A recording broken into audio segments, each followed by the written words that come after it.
Hey guys, Machines and Mal here.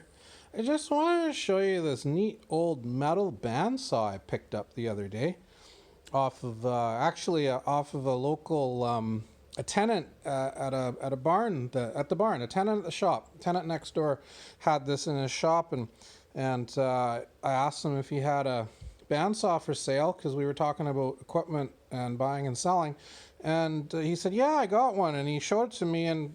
Boom, I bought it because, guys, I used to have one of these a long time ago, and I sold it, and I wish I never did, so I'm glad to have another one. This one's dirty, but that's how we like them. You get them cheap when they're dirty. Needs a really good clean, a partial disassembly, and a lube. It probably needs a new... You can see I was testing it out. It probably needs a new blade. Actually, it came with... That's a new blade. It's rusty, but it's new. The one on here is pretty dull. There's not much left. You can see I was playing a little bit, but anyway, guys, I've been looking for one of these because for the trailer project, if you look back at the videos, we never actually finished the trailer project. We got it to where it was usable, but we never finished it. I wanted to build removable sides and do some welding and some metal work and build a gate for the back, etc. So with this bandsaw, I'm going to be able to cut some pieces of metal really nice instead of using the old zip cut that screws everything up. So anyway, the way these things work is you lay in your piece to be cut. In this case, we've got I think that's 2-inch angle iron, and you stand up the saw like that.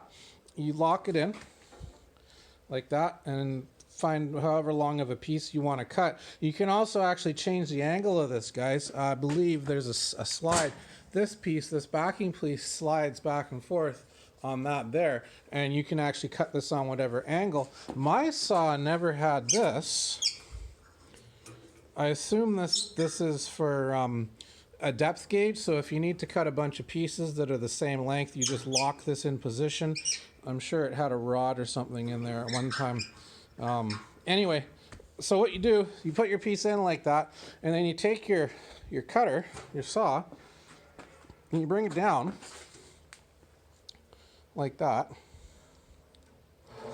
and there's an on switch here. There's actually, if you look up right there, that little tab right there. So when the cut is done, once this blade and saw drop down to the bottom, it actually turns the saw off. It hits this switch and turns it off. Now, I was just playing with this to try it out here in the shop because I was excited to own one of these again, and I did a little cut, and this took about 3 or 4 minutes to cut because this blade is no good. But for example purposes, I'm just going to show you how this goes. So what you do is you stand it up like that, turn that on,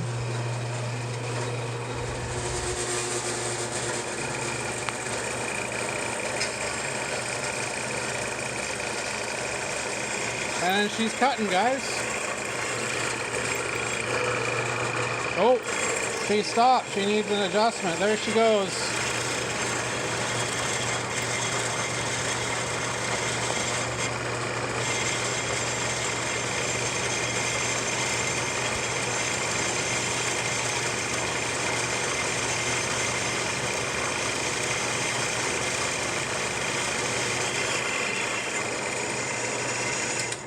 So I don't know if you could see that, but very slowly this blade and this entire cutting assembly is coming down like this, and it's cutting that piece of angle iron in hopefully a straight line. Now you notice how that blade stopped a couple times.